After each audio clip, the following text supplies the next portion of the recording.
Bonjour, Gmara de Tanit, on est à la page 10b. Alors, un petit rappel de la toute dernière chose qu'on avait étudiée, une des braïtas qu'on avait apportée, donc qui parlait de comment on devait faire dans le cas où on se déplaçait d'un endroit où on jeûne vers un endroit où on jeûne pas, ou d'un endroit où on jeûne pas vers un endroit où on jeûne. Bon.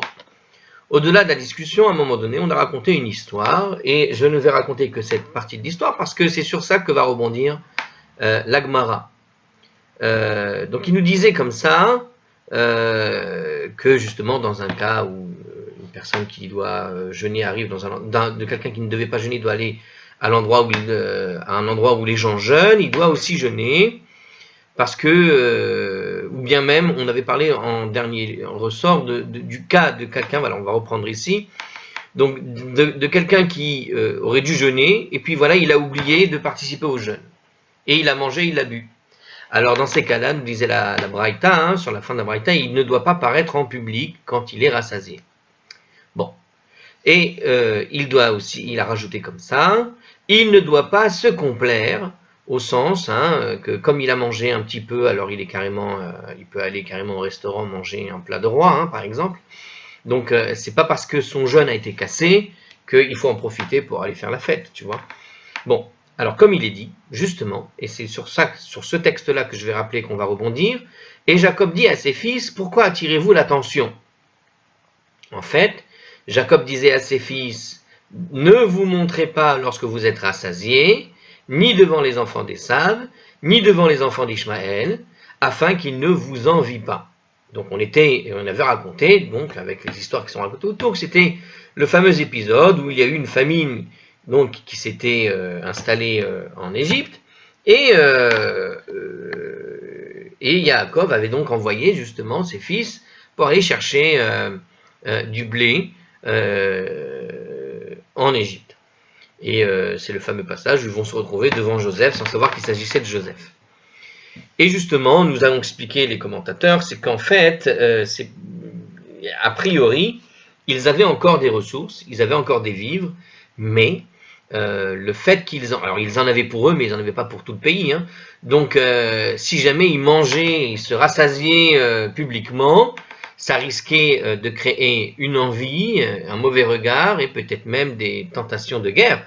Dans des cas comme celui-là, quand il y a une famine qui est installée quelque part, ça peut effectivement entraîner des guerres de voir son voisin bien manger pendant que toi tu crèves de faim enfin, bref, ça crée des problèmes. Donc afin qu'il ne vous envie pas, tout simplement, nous a dit le texte. Alors maintenant regardez, la Gemara va en fait donc rebondir sur ça et donner les autres recommandations que Jacob a fait à ses fils. Il y a écrit aussi là-bas, à un moment donné, alors il y a écrit ne vous montrez pas, on a dit pourquoi attirez-vous l'attention, ne vous montrez pas, etc. Et il y a aussi écrit al tirgezu badarer. Alors, dans le livre de la Genèse, on est toujours donc là-bas, dans ce passage, au chapitre 45, verset 24, il y a une dernière recommandation qui avait été donnée, nous dit ici le commentaire, juste avant de les envoyer rejoindre leur père en Eretz Kenaan. Alors, c'est Joseph qui parle aux enfants d'Israël, donc aux autres, à ses frères, avant qu'ils ne rejoignent la terre de Canaan. Il leur dit, ne vous agitez pas en chemin. D'accord? Amar Rabbi Elazar, donc c'est une recommandation qui a été faite au groupe, le même groupe. Amar Rabbi Elazar. Rabbi Elazar dit, Amar lahem Yosef le Echav. De la sorte, Joseph disait à ses frères quoi en fait? Al tita'aseku bidvar halacha. N'engagez pas de débat en matière de halacha au cours du voyage. Shema teragzu alechem aderer. De peur que vous n'excitiez contre vous le chemin. Alors, qu'est-ce que ça veut dire? Nous explique Rashi ici, il y a un commentaire avec Rashi. C'est-à-dire de peur que dans votre distraction, vous ne vous égariez en chemin. C'est-à-dire que tu vas être tellement concentré dans ta discussion sur la halakha, tellement, on va dire, emporté par la discussion, que tu vas pas être attentif là où tu vas. Pour Tosfot, nous dit ici encore ce commentaire, la suite, Tosfot cite un midrash qui enseigne au contraire, que Joseph a exhorté ses frères à ne pas cesser de discuter de thèmes de l'Alacha, donc c'est le contraire, ne vous agitez pas en chemin, c'est en réalité n'arrêtez pas de parler d'Alacha. Le Midrash contredit donc l'interprétation que donne ici la Gemara, nous dit le Maharsha, Tosfot et Maharsha. Donc ici on voit que pour Tosfot, il existe un Midrash, où en réalité il leur a dit le contraire, enfin, où ne vous agitez pas en chemin voulait dire en fait, ne vous distrayez pas à parler d'autre chose finalement que de Halacha. Alors qu'ici, la Gemara te dit, selon Rabbi Eliezer, donc on va rester sur la Gemara ce qu'elle dit, qu'en fait il ne fallait pas s'engager dans un domaine de Halacha, ne commencez pas à discuter de Halacha, parce que quand on discute de Halacha, souvent on est effectivement, quand on est bien concentré comme il faut et qu'on parle de ça, on est souvent dans une forme de passion, des discussions comme ça, et quelque part, quand tu es vraiment pris dans une concentration, pris dans un sujet, tu peux te perdre en chemin, et c'est l'opinion de Rashi. Alors Gemara n'est pas d'accord, évidemment, puisqu'on a vu que le Maharsha nous explique ailleurs que c'était le contraire. Donc la Gemara, elle aussi, ne sera pas d'accord. Mais en est-il ainsi?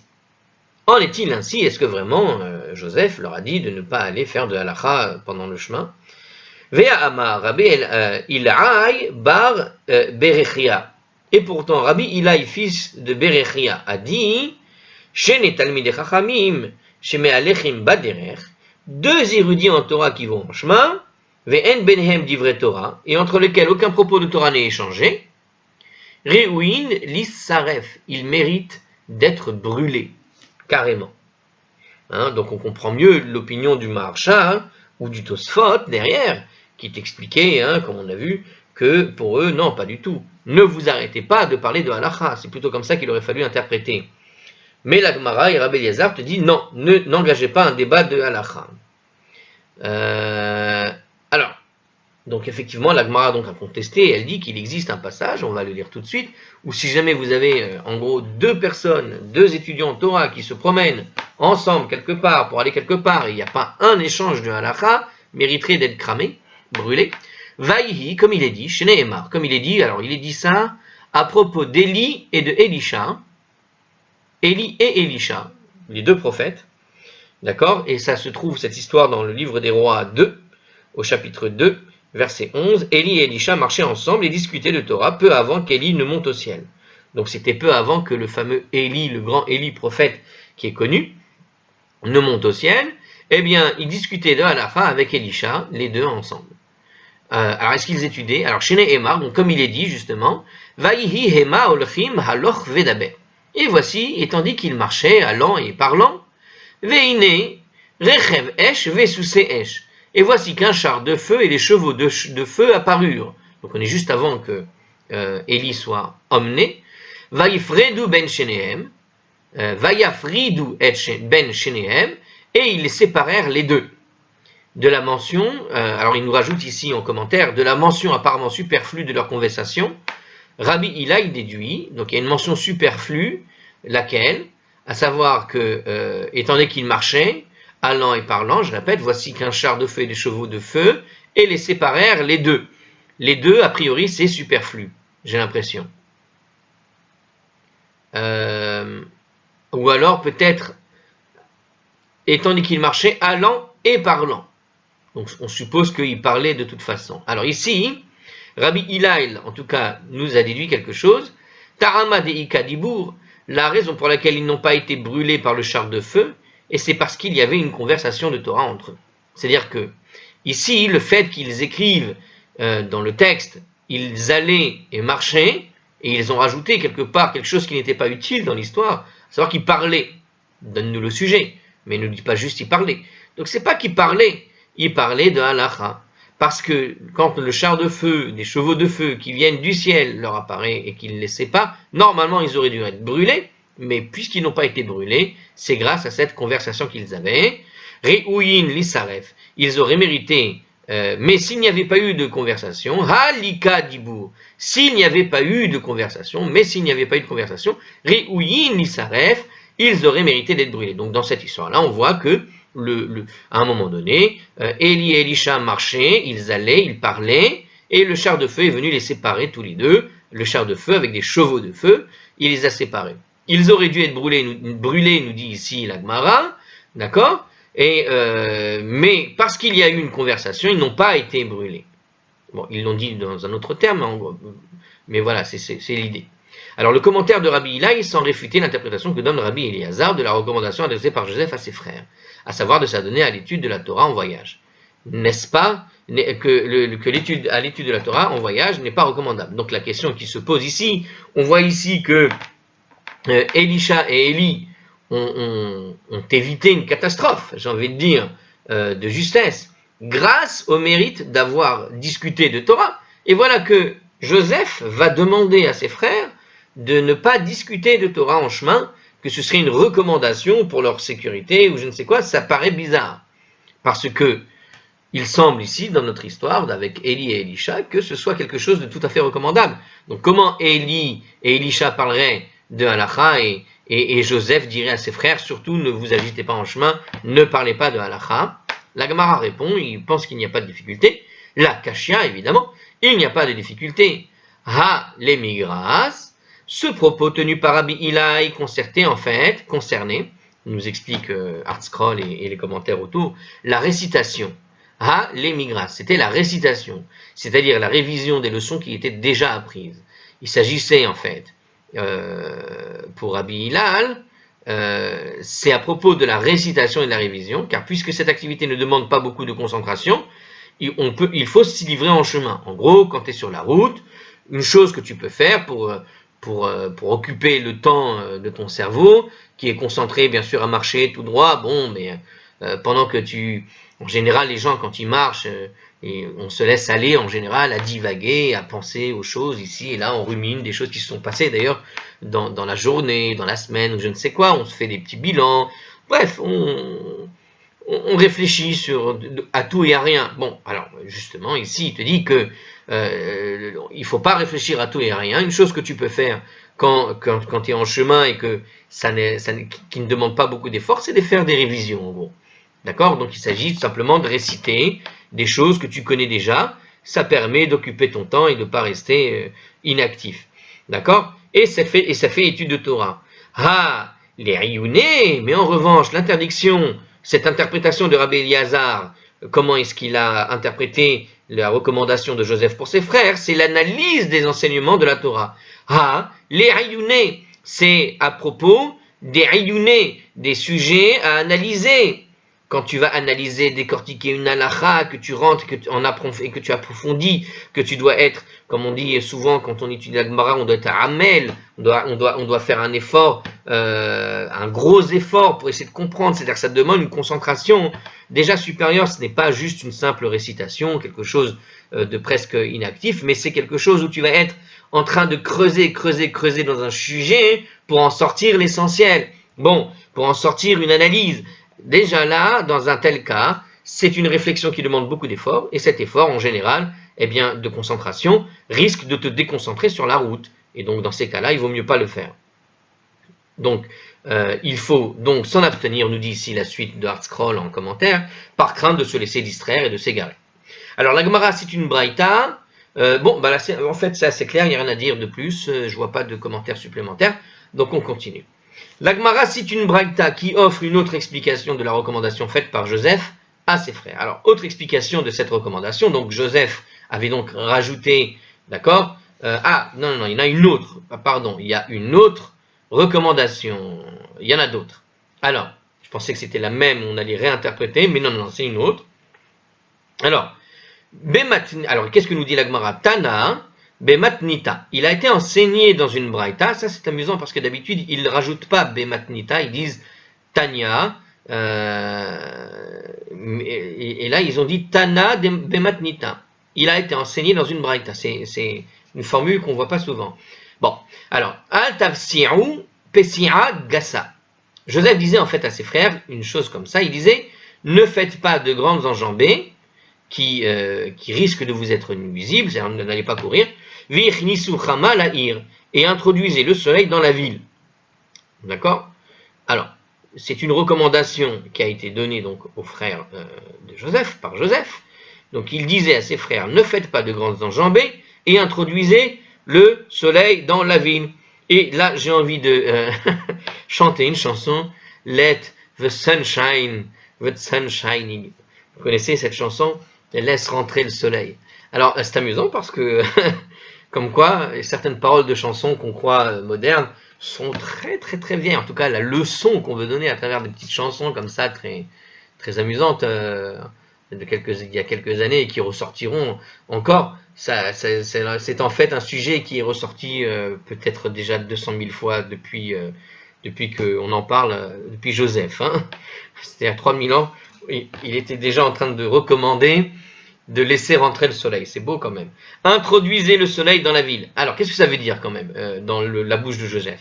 Alors, ici, il nous explique, donc faire de grandes enjambées, ça risque d'être nuisible, et introduisez le soleil veut dire ici, c'est-à-dire interrompez votre voyage, interrompez votre voyage pour chercher un gîte dans une ville, tant que le soleil brille. En réalité, en gros, introduisez le soleil dans la ville, c'est sous-entendu, tout simplement, arriver avant le coucher du soleil. C'est-à-dire que lorsque vous êtes sur la route, ne voyagez pas de nuit et trouvez un endroit où faire une pause, d'accord? Donc ne pas faire de grandes enjambées, c'est-à-dire ne courez pas, n'essayez pas d'aller plus vite que ce que ce devrait. Suivez le cours normal de votre route, d'accord? Pas la peine de faire un effort supplémentaire. Et par ailleurs, si le soleil commence à tarder et il risque de se coucher plutôt, trouvez un endroit où dormir quand il fait encore jour. C'est-à-dire, suivez une route normale. Alors, il nous explique encore ici, alors ça c'est le Maharsha maintenant, la démarche du voyageur pressé qui allonge le pas ou du voyageur nocturne implique nécessairement une certaine agitation. L'explication que donne la Braïta, donc, al tirgeu baderer, ça veut dire non, alors on est bien en train d'expliquer ne vous agitez pas en chemin, et bien convient donc parfaitement d'après le Maharsha. Donc ici, ne vous agitez, c'est bien, on est dans une suite. En fait, la Braïta vient rajouter, non pas un texte de Torah, elle vient expliciter ce qui a été expliqué un peu avant. C'est-à-dire que quand Yosef a dit « ne vous agitez pas en chemin », donc on est bien en train de donner une autre interprétation de « ne vous agitez pas en chemin ». Donc quand Yosef a dit à ses frères de ne pas s'agiter en chemin, à tirgezu baderer, pour le Maharsha ici, on voit bien en fait ici de ne pas s'agiter au sens ne faites pas des grandes enjambées, ça veut dire n'allez pas plus vite, et puis si vous voyez que la nuit arrive, ne prenez pas la route la nuit, ça n'est pas nécessaire, prenez votre route habituelle, normale, sans que ce soit, ne vous excitez pas par le fait de m'avoir retrouvé, ce genre de choses-là. Donc prenez le temps d'arriver gentiment, mais sûrement, comme vous l'avez prévu au départ. Alors là, Gemara continue, et on va rentrer maintenant, j'ai l'impression, en lisant comme ça, j'ai l'impression qu'on va rentrer dans un truc assez amusant. Enfin, amusant, on va voir, on va comprendre maintenant les conseils, on va dire, médicaux que l'on peut tenir d'ici de Joseph. Qu'est-ce qu'il veut nous dire, en fait, d'un point de vue santé? Alors, al tafsiru pesira gassa, ne faites pas de grandes enjambées, de amar mar, car le maître a dit, pesira gassa, notelet echad mechamesh meot mi meor einav shel adam. Une grande enjambée retire 1/100 de la lumière de l'œil de l'individu. Alors, qu'est-ce qu'il nous dit ici? Alors je répète, il nous dit comme ça, une grande enjambée. Quand on marche à grandes enjambées, ça retire 1/100 de la lumière de l'œil de l'individu. Tu perds en fait de la vue. J'essaye de comprendre qu'est-ce qui pourrait provoquer d'un point de vue science cette chose-là. Pourquoi est-ce que il nous dit en gros que tu perds en quelque sorte un peu de ta vue quand tu avances vite ou quand tu fais des grandes enjambées. Grandes enjambées, c'est quoi en fait? C'est quand tu marques le pas, on pourrait dire c'est une espèce de jogging quoi. Est-ce que le jogging fait baisser la vue? Voilà un conseil qui semble étonnant et qui pourrait être intéressant à analyser d'un point de vue médical. Est-ce que les gens courent, en général, on te dit plutôt que les gens qui sont tout le temps en train de courir, de faire du sport, etc., sont plutôt en très bonne santé et leur vue a l'air très bien. Donc pourquoi est-ce que ici on nous explique ça? Alors, je pourrais m'amuser à essayer de trouver une explication comme ça, si ça peut vous rassurer par rapport au texte. Il y a peut-être un vrai conseil ici, à savoir, oui, un vrai conseil, où quand tu fais des grandes enjambées, en gros, tu sais, c'est quoi une grande enjambée? C'est quand tu appuies très fortement sur le dos de ton pied, comme ça. D'accord? Vous savez, hein, on te dit que quand tu cours, à force de courir, avec l'âge, alors c'est vrai que c'est important le sport, mais tu abîmes les articulations, en fait, les endroits où les conjonctions, là où il y a la conjonction entre la jambe et le genou, enfin tout ce qui est genou, coude, tout ce qui est articulation, sont des choses qui vieillissent très mal. Les muscles vieillissent plutôt bien, même s'ils ne vieillissent pas très bien, mais ils vieillissent bien quand même, parce que en faisant un peu de sport, etc., régulièrement, tu les maintiens. Mais il y a une chose que tu ne peux pas maintenir, c'est les articulations. Donc quand tu les abîmes trop dans la jeunesse, ils ne reviennent pas. C'est-à-dire que ce n'est pas quelque chose qui se renouvelle comme se renouvellent les cellules. Donc c'est quelque chose qui s'abîme et qui ne cesse de s'abîmer. Donc c'est un capital qu'il faut gérer sur toute une vie. Bon. Alors pourquoi justement, en particulier quand tu vas faire du jogging et des trucs comme ça, ou des sports où tu frappes très fort sur des choses, sur des cibles, je ne sais quoi, comme des sports de combat, des trucs comme ça, ou donc du jogging où tu vas courir en appuyant très fermement sur ton pied, etc. Et ben, parce que tu abîmes toutes ces parties du corps qui ne se renouvellent pas sur les conjonctions, je crois. Hein. Alors, la question qui se pose, c'est au niveau de l'œil maintenant. Eh bien, peut-être que le choc provoqué par une enjambée puissante peut abîmer la vue, au sens où, de la même manière que le choc provoqué par chaque pas que tu vas faire dans une enjambée plus forte que la normale, eh bien, provoque un choc sur tout le corps, eh bien, peut-être que ce choc-là, quand il a bougé un peu les nerfs optiques, etc., quelque part, c'est ça qui provoque une baisse, peut-être, de la vue. Hein, il n'y a pas que regarder le soleil ou la télévision et les écrans, il y a aussi, apparemment, peut-être, une influence liée, on va dire, au choc que la tête, que le corps peut recevoir dans sa vie, et en particulier des chocs constants, comme dans le cas d'une grande enjambée. Donc il dit comme ça, en tout cas, ce que nous apprend ici la Gemara, pour la Gemara, le maître il dit comme ça, qu'une grande enjambée retire un 5 centième de la lumière de l'œil de l'individu. Alors, dans le Tosfot, il explique que seule la première grande enjambée cause cette détérioration. Donc c'est le premier choc qui cause la détérioration, mais le reste, elle prend l'habitude, elle prend le pli. Les pas suivants ôtent à chacun, en fait, 1 sur 500 de l'acuité visuelle restante, l'étendue de la détérioration se réduisant progressivement, ou, d'un autre point de vue, les pas suivants n'affecteraient aucunement l'acuité visuelle. Donc selon les interprétations de ce que vous nous apprendre ici le texte, tu dis que en fait c'est le premier choc quand tu vas commencer ta course, en quelque sorte, que ça va diminuer ta vue d'un 5 centième, un truc comme ça, et puis le reste des chocs que tu vas provoquer, c'est-à-dire au démarrage, le premier choc crée un choc trop violent pour l'acuité visuelle qui va quelque part abîmer cette acuité visuelle dans un premier temps. Puis ensuite, elle prend le pli, elle s'habitue, mais pour Tosfot, donc il y a deux versions, soit on s'habitue, soit tu perds un 5 centième de plus. Donc tu perds en fait 1 centième au premier choc, et puis un 5 centième au premier choc, et puis dans la suite tu perds gentiment au fur et à mesure, très légèrement, la suite, ou tu ne perds rien à partir du moment où tu as commencé à courir. Alors, chez un homme moyen, une enjambée normale mesure une ama, c'est-à-dire environ 48-60 cm, donc c'est ce qu'on appelle une enjambée toute simple. Hein.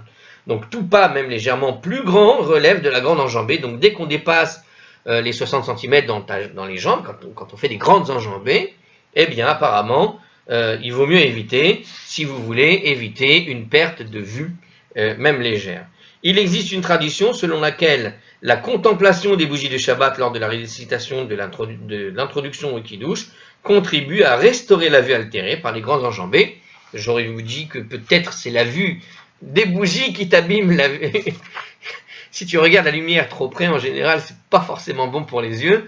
Mais ici, il nous dit que ça contribue à réparer éventuellement ce que tu aurais abîmé. Donc, en tout cas, ce qu'on voit ici, c'est qu'il y a moyen de réparer la vue, Et on voit ici une cause qui cause la baisse de la vue. Alors évidemment qu'on est obligé d'essayer dans la Torah et de la Gemara de comprendre comment la vue aurait pu être réparée, parce que tu penses bien que quelqu'un qui ferait son sport tous les jours avec un 500e qu'il perdrait tous les jours, il devient aveugle assez rapidement au bout de quelques années. Or les gens ne devenaient pas aveugles, donc il y a bien quelque chose qui quelque part ramène d'une certaine façon ou guérit d'une certaine façon la vue qui aurait été éventuellement perdue. Alors ici il nous dit que cette récitation au moment où, alors c'est bon à savoir, à étudier comme solution pour la baisse de vue, regardez les bougies de Shabbat au moment où tu les allumes, essentiellement les bougies de Shabbat, pas n'importe lesquelles, celle-là en particulier. Qu'est-ce qui pourrait expliquer ça? Vous savez, bon, on ne connaît pas tout, en tout cas ici on a des conseils intéressants, prenez ça comme des vieilles recettes de grand-mère, et en tout cas, du point de vue de comment se comporter dans la vie de tous les jours, il te conseille ici, dans Mishnah Brura, d'éviter les grandes enjambées, si tu veux garder un peu la santé de tes yeux, et d'un autre côté, éventuellement, si tu veux retrouver un peu de la vue, d'allumer tes bougies de Shabbat en regardant ce que tu es en train de faire. Alors non. Non, alors en fait, ce n'est pas l'allumage des bougies de Shabbat. Je me suis trompé. Ici, dans le commentaire, il parle. J'ai mal, peut-être j'ai bien lu, mais j'ai mal compris. Ce n'est pas. Il s'agit en fait de regarder les bougies de Shabbat au moment où tu récites le passage qui prépare le kiddush. Par exemple, quand tu vas faire Yom HaShishi, par exemple, ou un petit peu avant, lorsque tu vas faire des textes préparatoires au Yom HaShishi, d'accord, avant que tu commences le kiddush. Le fait de regarder les bougies de Shabbat, ça permet de ne pas abîmer sa vue, de la restaurer. Bon, c'est connu que en réalité, c'est pas forcément la lumière qui abîme la vue, sauf la lumière très forte du soleil, mais c'est plutôt la pénombre qui en général crée des problèmes de vue. D'accord? Quand tu lis dans la pénombre, ça abîme la vue. Donc quelque part, regarder les lumières, être dans un endroit éclairé en quelque sorte au moment du kiddush, d'une certaine façon, ça permet de retrouver une certaine sérénité de la vue. Bon, alors on continue. Qu'est-ce qui nous introduit encore? Alors, le deuxième passage, on avait vu que la Gemara nous a donné deux conseils à travers les paroles de Joseph. Je fais juste une petite pause ici. Voilà, c'est tout pour enregistrer. Donc là, le premier conseil qui avait été donné, donc, c'est celui qu'on vient d'expliquer, les grands enjambées, mauvais pour la vue, nous explique donc la Gemara. Et le deuxième conseil que nous a donné Joseph, donc c'est à travers la Braïta, c'est que Veichniso Hema Chama Laïr, d'introduire le soleil dans la ville. Kid Rav Yehuda, comme Rav Yehuda, Amar, Rav, en vertu de ce que Rabbi Yehuda a enseigné au nom de Rav, des Amar, Rav Yehuda Amar Rav, car Rav Yehuda a dit au nom de Rav, Le'olam Yetse Adam qui, Le'olam Yetse Adam be Kitov. Qu'est-ce que ça veut dire? Écoutez bien. Un homme doit toujours prendre la route avec ce qui est bon. Qu'est-ce que ça veut dire, ce qui est bon? Alors, petit 23, commentaire de ce que veut dire ce qui est bon ici, c'est-à-dire avec la lumière du matin. Ce qui est agréable le matin. Alors, pour ceux qui habitent Israël, vous savez que quand... ce qui est bon le petit matin, l'hiver en France, non, c'est pas ça qui est bon, ça c'est froid. Mais en Israël, quand vous avez des journées, et la majorité du temps, quand vous habitez surtout du côté des régions du centre, quand vous habitez là-bas, il fait très chaud l'après-midi. Hein, et même en octobre, novembre, là on va avoir du 33 degrés, on est vers le mois de décembre, on arrive gentiment vers la mi-novembre, imaginez 33 degrés à la mi-novembre. Bon, alors évidemment, le matin, il ne fait pas 33 degrés. Il ne fait pas 33 degrés, mais il fait dans les 19, 20, 22 degrés même, à mi-novembre. Donc imaginez en plein été, vous avez les mêmes 33 degrés, mais le matin, il va faire 25, 26. En tout cas, parfois jusqu'à 38 degrés. Dans tous les cas, ce que je veux dire, c'est que le matin, le soleil du matin, il est agréable, parce que le soleil de midi, il vous crame la peau, vous avez chaud, vous sortez 5 minutes, vous êtes fatigué comme si vous aviez marché 2 heures, alors qu'à Paris, vous pouvez marcher 2 heures tranquille, rien que pour essayer de vous chauffer le corps, et en espérant que ça marche. Donc, c'est pas la même chose. Donc ici, qu'est-ce que je veux dire? C'est que le soleil du matin, Rav Yehuda a dit au nom de Rav, un homme doit toujours prendre la route avec ce qui est bon, et ce qui est bon, nous dit donc le commentaire, c'est quoi? Eh bien, c'est le soleil du matin, et pas avant. La Gemara s'exprime allusivement, évoquant en fait l'appréciation par Dieu du bien intrinsèque de la lumière. Dieu vit que la lumière était bonne, c'est-à-dire le moment où la lumière a été créée, la lumière était bonne. Ce moment où la lumière est créée, elle peut s'apparenter d'une certaine manière, bon là c'est un petit peu personnel, elle peut s'apparenter, j'extrapole de ce qui vient d'être dit, donc cette petite lumière qui vient d'être créée, elle peut s'apparenter à la lumière qui se crée le matin, lorsqu'elle vient d'arriver, de s'installer dans le ciel, elle est encore bonne. Puis après, elle se durcit, elle se chauffe, elle devient plus éclairante, plus éclatante. Et alors, si c'est vrai que ça fait du bien à la vue, sans lunettes de soleil, ça peut quand même faire mal aux yeux à un certain moment. Alors, chez Nehemar, comme il est dit, alors il est dit justement, où ça, alors non, pas encore, Veikanes Bekitov, et d'entrer dans la ville à la fin du jour avec ce qui est bon.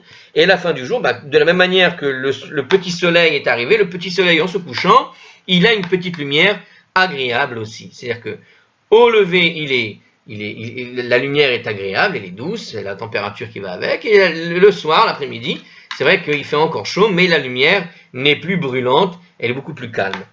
Alors, c'est-à-dire ici, tant qu'il fait jour, ici, en tout cas, la lumière qui est bon, Veikanes Bekitov, ici, cette fois-ci, c'est un petit peu, ça correspond à ce que nous avez expliqué les commentaires précédents, à savoir que la lumière est agréable, tout simplement. Lorsqu'il fait encore jour, nous dit Rashi. Pour Rashi, c'est quand il fait encore jour. Rashi fait remarquer qu'il est plus prudent de voyager de jour, tout simplement. D'une part, parce que les brigands sont rares à ce moment-là, et d'autre part, parce que l'on peut éviter les embûches du chemin. Et enfin, parce que les habitants locaux ne suspectent pas les voyageurs qui arrivent et repartent au grand jour, d'être des voleurs ou des espions. Alors, ça, c'est une explication plus intéressante par rapport à l'histoire de Joseph et des frères, à savoir que quand tu viens dans une ville, quand tu vas arriver en Égypte, quand tu repars de l'Égypte, eh bien, il faut partir aux horaires où les gens ont l'habitude de partir. Alors que quand tu voyages de nuit, en général, celui qui voyage de nuit, c'est qu'il a quelque chose à cacher. Et il peut être soupçonné, éventuellement, d'être une sorte d'espion, ou de voleur, ou je ne sais quoi, de brigand. D'accord? C'est l'heure un peu du brigandage, des gens qui veulent faire des choses sans être remarqués. Donc c'est pour ça qu'il vaut mieux voyager au moment où c'est bon, le matin au lever, quand la lumière est agréable dans une première interprétation, et aussi rentrer quand il fait encore bon, c'est-à-dire quand il fait encore jour, et non, c'est plus un problème de température, de soleil qui chauffe, mais c'est plus un problème de maritaïm, c'est-à-dire des gens qui te regardent, qui t'observent, et qui risquent d'imaginer des choses qui ne sont pas vraies, à savoir que tu peux être un espion, un voleur ou je ne sais quoi. Donc pour éviter ce genre de mauvaise presse, il faut partir aux horaires qui sont les bonnes horaires, les horaires de ce qui est bon, et c'est décrit comme étant celles que je vous ai décrites. Chez Nehemar.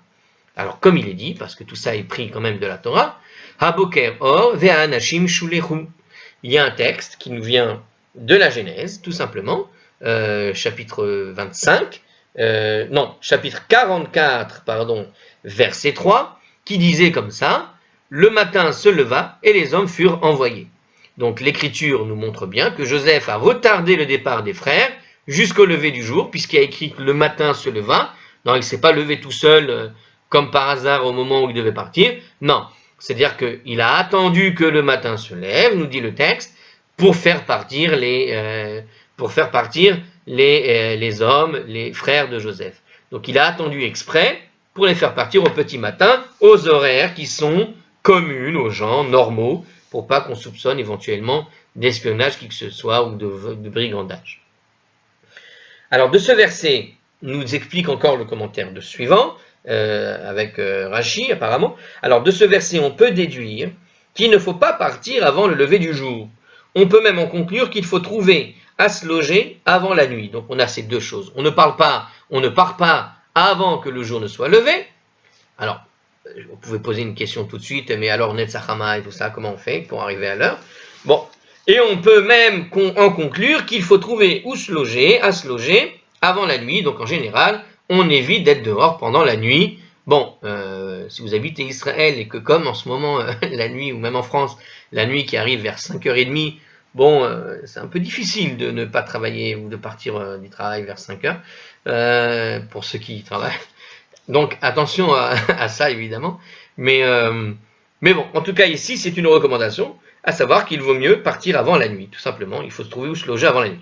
Alors, Rashi note encore que d'autres versions du passage omettent ce verset, dans la mesure où l'enseignement de Rav Yehuda paraît logique et ne requiert pas vraiment d'appui de l'écriture. En réalité, le verset qui a été donné n'est même pas cité en soi, c'est-à-dire qu'il n'y a pas, il y a des versions de Gemara où ce verset a été tout simplement effacé, ou n'a pas été mis, parce qu'on n'avait pas réellement besoin, c'est une question de bon sens, tout simplement, ce que nous a expliqué, c'est-à-dire on aurait pu le comprendre par le simple bon sens, ce qu'a dit Rabbi Yehuda, sans avoir besoin éventuellement d'une preuve de l'écriture.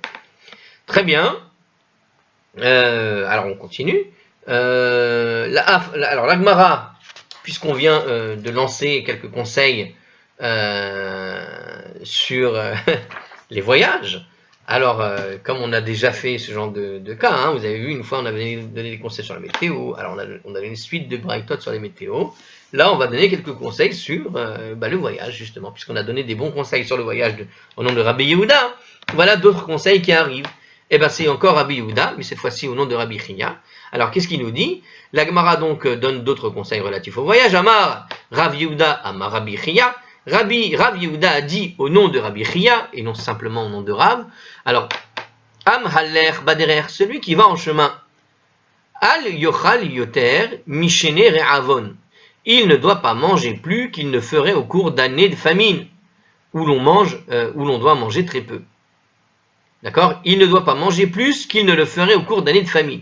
Ça veut dire que s'il existe une année de famine, et qu'il décide de partir, quand il y a des années de famine, qu'est-ce que tu vas manger? Tu vas faire très très attention à tes réserves. D'accord? Et tu vas faire très attention à ce que tu vas manger, évidemment. Parce que tu ne peux pas manger de manière inconsidérée, être rassasié, tu n'as pas cette opportunité de pouvoir manger. Alors il te dit ici, celui qui part en voyage, conseil d'amis, ne prends pas à manger comme si tu allais manger, tu dois manger comme si tu allais à la fête, tu dois plutôt manger comme si jamais tu étais en pleine famine. Donc en gros, il faut manger très peu. Et ça va être expliqué apparemment un peu plus après, bientôt. Alors, Maï Ta'ama, mais quelle est la raison? Nous demande la Gemara. Hacha, Targimu Mishum, Me'ayana, ici, ils expliquent que c'est à cause des intestins. Alors, je vais vous dire, je vais recevoir ici une réponse à une question que je me suis posée à cause d'un voyage que j'ai fait. Et c'est vrai qu'on a tendance parfois à manger beaucoup trop quand on part en voyage, on ne sait pas pourquoi, on a l'impression qu'on risque de ne pas arriver ou je ne sais quoi.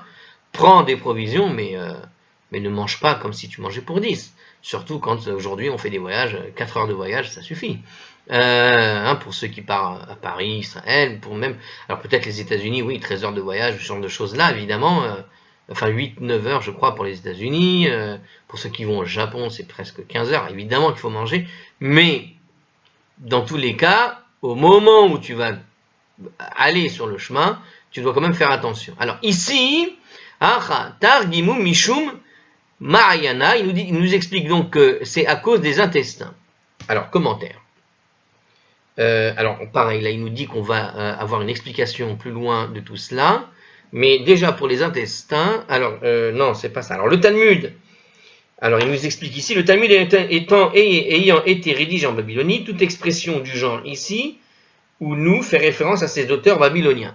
Donc, quand il dit hacha, ici en Babylonie, ça veut dire, ils expliquent que c'est à cause des intestins. Ça veut dire que les Babyloniens, c'est-à-dire ceux qui étudient la Gemara et qui ont écrit la Gemara, quand il dit ici, c'est sous-entendu, nous explique Rashi, qu'il s'agit en fait des Babyloniens. Donc à l'époque en Babylonie, ils avaient compris ce que dit Rabbi Yehuda, ils avaient compris Rabbi Yehuda par rapport à un problème que ça pourrait causer aux intestins. Alors, Rashi explique encore, sur l'histoire des intestins, le voyageur doit consommer des petites rations afin de garder les vivres pour toute la durée du voyage, tout simplement. Voilà, c'est-à-dire que c'est comme si tu partais en famine, c'est comme si tu étais en pleine famine, parce que les voyages, rappelez-vous, on avait vu dans la Gemara précédente, dans la vidéo précédente, que certains priaient pour que la pluie ne tombe pas, ou qu'on va commencer à faire la pluie jusqu'au 7 Rejvan, pour laisser le temps à celui qui arrive, le dernier qui est parti, qui ait le temps d'arriver jusqu'à l'Euphrate, jusqu'à qu'il se traverse le pays pour arriver en Babylonie, par exemple. Il vient d'Israël à Babylonie. Ceux qui ont pèleriné devaient traverser toute une région, allant d'Israël jusqu'en Irak, en quelque sorte, là où il y a l'Euphrate, et traverser l'Euphrate. Donc, on attendait depuis la fin de Shmini Atzeret jusqu'à ce que le dernier qui arrive à l'Euphrate. Ça fait presque 2 semaines. C'est-à-dire qu'un voyage, quand il était entrepris à l'époque, c'est pas comme aujourd'hui.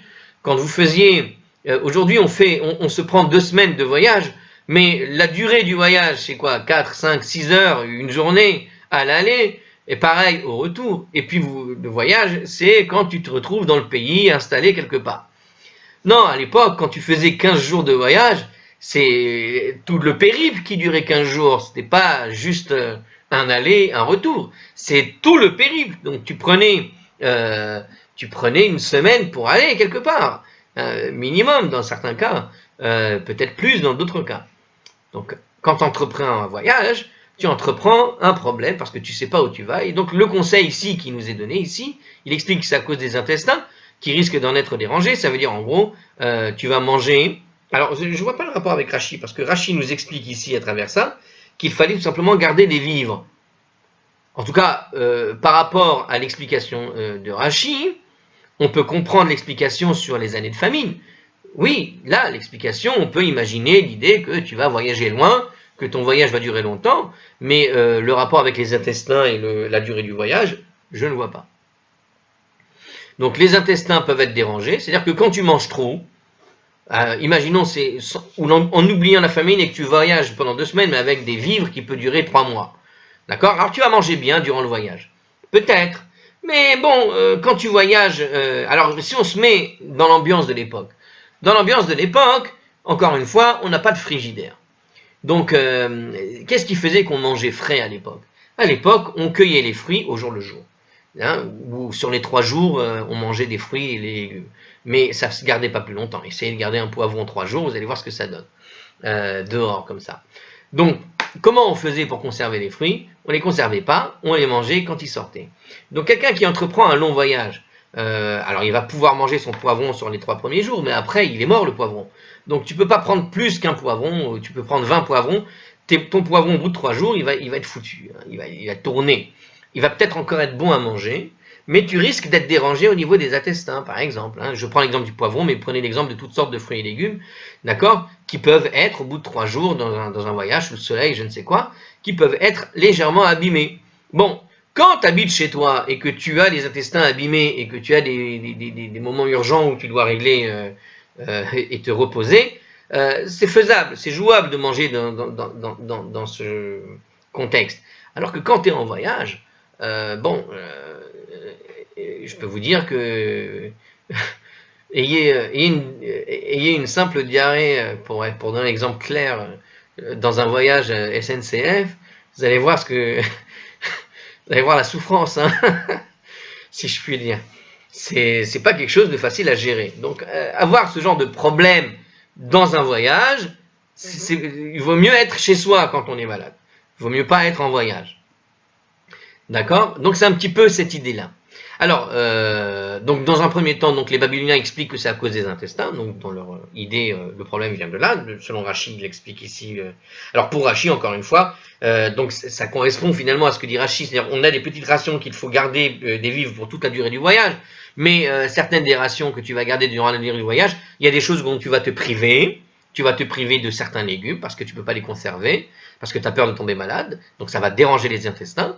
Ou ce qui va déranger encore les intestins, c'est que tu vas être obligé de manger un certain genre d'aliments secs exclusivement, parce que tu dois garder des aliments qui se conservent longtemps, et tu ne vas manger que ça, et donc tu vas être dérangé aussi sur la durée du voyage au niveau des intestins. C'est ce que nous dit Rashi quelque part ici, quand il dit qu'on a des petites rations qu'on doit conserver toute la durée du voyage. Ces petites rations que l'on va garder et qu'on va manger durant toute la durée du voyage ne sont pas les rations que tu as l'habitude de manger quand tu es chez toi, où tu peux te servir des choses plus fraîches et plus courantes, puisque tu es obligé de garder des choses sur du long terme, et donc il y a un risque de mal manger et donc d'avoir un problème d'intestin. Donc, je te dis ici, ne mange pas trop, garde des petites rations, et ne te dérange pas en mangeant n'importe quoi, trop. Bemahara, alors dans la suite, il nous explique quand même à la fin de ce petit passage, Bemahara va Omré, à l'ouest, c'est-à-dire donc en Eretz Israël, puisque ici c'est la Babylonie, donc à l'ouest c'est Eretz Israël, ils disent Mishum, maisonné, tout simplement à cause de la nourriture elle-même. Alors, alors c'est là où je me rends compte que je me suis trompé tout à l'heure dans les commentaires. J'ai essayé d'expliquer le Rashi et ça n'avait pas de rapport tout simplement parce que je m'étais trompé de ligne. Alors le premier commentaire à propos des intestins de Rashi, bon c'est ce qu'on a déduit gentiment. Tout simplement que quand tu manges copieusement durant la durée du voyage, ça dérange les intestins à cause des rigueurs du voyage. Donc tu es dans le voyage, tu es dans la route, tu vas manger trop et tu vas être tout simplement dérangé. Bon, c'était tout bête. Et ici, à cause de la nourriture, tout simplement parce que voilà, il faut garder des vivres sur toute la durée du voyage, nous dit ceux d'Israël, mais tout ça se recoupe en réalité, comme on vient de le voir et avec l'explication que je vous ai donnée, ça se recoupe. Alors, très bien. Alors, la Gemara pose la question, quand même. Maï Beneyu. Mais quelle est alors, moi j'ai essayé de trouver une réponse du coup des deux raisons, parce que comme j'ai lu le commentaire de Rashi sur le deuxième, du coup j'ai essayé de trouver des raisons. Pourquoi l'un va avec l'autre et l'autre va avec l'un. À cause de la nourriture, parce qu'il faut justement garder de la nourriture étalée sur toute la semaine. Donc c'est ça l'histoire de la famine. Évidemment, comme tu as beaucoup de temps de voyage, le temps du voyage, tu dois te considérer comme si tu étais en famine, de peur qu'il te manque à un moment donné des rations à la fin du voyage. Donc tu dois rationner tout simplement. Alors la Gemara pose la question quand même, mais Maï Beneyu, nous on a trouvé des réponses, voilà, entre vous et moi on a quand même trouvé quelques petites réponses, mais la Gemara pose la question, alors on va voir si ça correspond un peu à ce que donnera la Gemara comme réponse, ça paraît logique donc ça ne devrait pas être très loin. Alors Maï Beneyu, d'un point de vue pratique, quelle est la différence il y a entre ces deux raisons, c'est-à-dire que pour les gens de Babylonie, les intestins, et pour les gens d'Israël, le rationnement de la nourriture. Ika Beneyu. Il y a comme différence entre elles, les voici, les voilà. Alors on tourne à la page 11a. Deyativ Be'arba, il y a le cas de celui qui s'assoit, c'est-à-dire qui voyage en bateau. Quand tu t'assois, que tu voyages en bateau, il y a lieu de craindre que les vivres, nous explique le Hard Scroll, il y a lieu de craindre que les vivres ne s'épuisent pendant le voyage. Il n'est pas à craindre en revanche que la consommation de sa ration habituelle ne dérange son estomac puisqu'il ne voyage pas à pied. Donc voilà qu'il est en bateau, mais on a peur qu'il perde la quantité maximale de sa nourriture. À force de manger, il ne restera plus rien. Par conséquent, selon l'explication que donnent les Babyloniens de cette loi, le voyageur n'a pas besoin de limiter sa consommation alimentaire dans un pareil cas, mais d'après l'autre explication, il doit bien rationner ses vivres afin de les faire durer durant tout le voyage. Donc on est bien dans le cas. Donc il y a le cas de celui qui voyage en bateau. Voilà la différence. Quand on voyage en bateau, c'est plus le cas de celui qui te dit de rationner que le cas de l'estomac. Au niveau de l'estomac, tu n'auras pas de problème, mais au niveau des intestins, tu n'auras pas de problème, mais au niveau de l'estomac, tu risques d'en avoir puisqu'il va te manquer de la nourriture à la fin du voyage si tu ne rationnes pas. Inami, ou bien encore, il y a comme différence entre les deux explications, des cas asile ma'avna, les avna, du cas de celui qui voyage d'une auberge pour commerçant situé dans un village à une auberge pour commerçant situé dans un autre village. Donc lui, qu'est-ce qu'il fait en fait? Il fait des étapes, c'est un voyage à étapes. À chaque fois, il va s'arrêter dans une auberge pour pouvoir se nourrir, d'accord? Alors lui, qu'est-ce qui va s'arriver? Nous explique le Hard Scroll pour bien expliquer la chose. Puisque la nourriture est disponible à chaque halte, il ne doit redouter que les effets néfastes de la consommation de sa ration régulière. En fait, il est debout, il va marcher, il va souvent voyager, il est sur la route. Quand tu manges trop et que tu repars aussitôt en voyage, tu vas à un moment donné être ballonné, abîmé, et durant le voyage, avoir des problèmes d'intestin à cause d'un ballonnement d'une auberge à l'autre, tu risques ce n'est pas une bonne chose justement. Donc il y a un effet néfaste à consommer de manière régulière quand tu es tout le temps sur la route en train de marcher. Alors, est-ce que je m'arrête maintenant ou est-ce que je continue? Alors, on va continuer avec alors, d'abord le commentaire. Dans ce cas, d'après l'explication des Babyloniens, le voyageur doit restreindre sa consommation alimentaire afin de ménager ses intestins. Donc, on est dans le cas du Babylonien qui t'explique qu'il faut calmer un peu ta nourriture parce que tu vas marcher quand même. Donc, fais attention. Et puis, dans l'autre explication, il peut manger à sa guise puisqu'il a tout le loisir d'acheter des vivres dans les villages où il aura une halte. Donc, il peut faire des provisions et manger ce qu'il veut puisque de toute façon, il va s'arrêter à chaque halte. Ses provisions, à quoi elles servent s'il connaît les haltes. Bon. Alors, la Gemara va nous citer une petite anecdote et il nous raconte une histoire qui s'est passée justement, une histoire de quelqu'un, d'une expérience liée à ces problèmes. Rav Papa, Kol Parsa ou Parsa, Achil Chada, Rifta. Rav Papa mangeait un pain à chaque Parsa. Ça veut dire que toutes les Parsas, Donc le parsa, je me rappelle plus très bien, on l'avait expliqué. Ah, ils nous envoient là où ils l'ont expliqué. Bon, je vais vous la refaire parce que, bon, en gros, ah bah non, pourquoi il nous le remet celle-là? C'est pas du tout ça. Ah, 10A, pas 10B. Je vais vous la refaire une seconde, le commentaire. Une parsa, ça correspond, je sais plus, je crois que c'était 1,5 km, quelque chose comme ça, pas du tout. Alors, une parsa est une unité de distance égale à 4000, c'est-à-dire 3,7 km. En gros, une parsa, c'est à peu près 4 km, entre 3,7 et 4,6. Donc, tous les 3-4 km, en gros, Rav Papa s'arrêtait pour manger du pain. Puisque Rav Papa n'a pas restreint sa consommation de nourriture, nous explique le Hard-Scroll, la Gemara en conclut Kassavar Mishum Mahayana. Ça veut dire qu'il pense que ces restrictions s'imposent à cause des troubles intestinaux.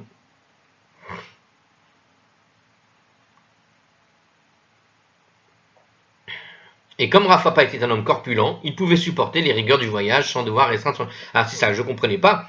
Parce que, regarde, lui, il mange quand même toutes les parsas. Tous les 4 km, il mangeait. Alors, donc, Kassavar, Mishum Ma'aina, lui, il pense à cause des troubles intestinaux. Parce qu'en fait, il mangeait une portion de pain, en fait. Il mangeait un pain. Alors, la question, c'est combien c'était de pain. Et, parce que ça ne dit pas. Mais par contre, qu'est-ce que tu vois? Il mangeait que du pain. C'est-à-dire qu'il ne mangeait pas autre chose avec dedans des légumes, des fruits, comme on a expliqué. C'est quelque chose qui se conserve mal. Mais le pain lui-même, ça fait partie de ces aliments secs, ou ces aliments à peu près secs, hein, imaginez une matzah, ça se conserve très bien, longtemps. Donc on peut manger une portion de pain tous les jours, tranquillement. Hein. Mais il le mangeait, et il mangeait que ça, pas autre chose. Donc tout simplement, il pensait que cette restriction, donc il s'est restreint en fait, parce qu'il n'a pas mangé avec le pain ce qui va avec, à cause des troubles intestinaux. Or, Rav Papa était un homme corpulent, il aurait pu supporter plus, il pouvait supporter les rigueurs du voyage sans avoir à restreindre son alimentation, mais malgré tout, il s'est restreint. Alors, autre explication, nous explique Rashi, c'est amusant, il y a des explications amusantes. Doté d'un grand estomac, il pouvait manger copieusement sans nuire à sa santé. En fait, là, on parle plutôt que toutes les parsas, il mangeait un pain, ça veut dire qu'il mangeait plutôt copieusement, et que du coup, lui, il n'avait pas de problème d'intestin, lui, contrairement à ce qu'on a affirmé, où la plupart des gens pourraient avoir des problèmes d'intestin, lui il ne pouvait pas en avoir parce qu'il avait un gros estomac et qu'il mangeait très bien. Donc en fait, c'est le contre-exemple. En fait, ici, en fait, j'ai l'impression qu'ils nous ont donné un contre-exemple. Et le Hard-Scroll a voulu faire tourner ce contre-exemple comme étant l'exemple qui démontre qu'il y a des problèmes intestinaux. Mais remarque, c'est la Gemara ce qu'elle dit. Il pense que c'est à cause des troubles intestinaux. Oui, mais là, il mange bien même. Toutes les 4 km, manger un pain sur une journée, ça fait, je sais pas combien on fait kilomètres par jour, mais ça use les souliers, mais pas l'estomac apparemment. Voilà. Alors, on va prendre la suite dans une autre vidéo.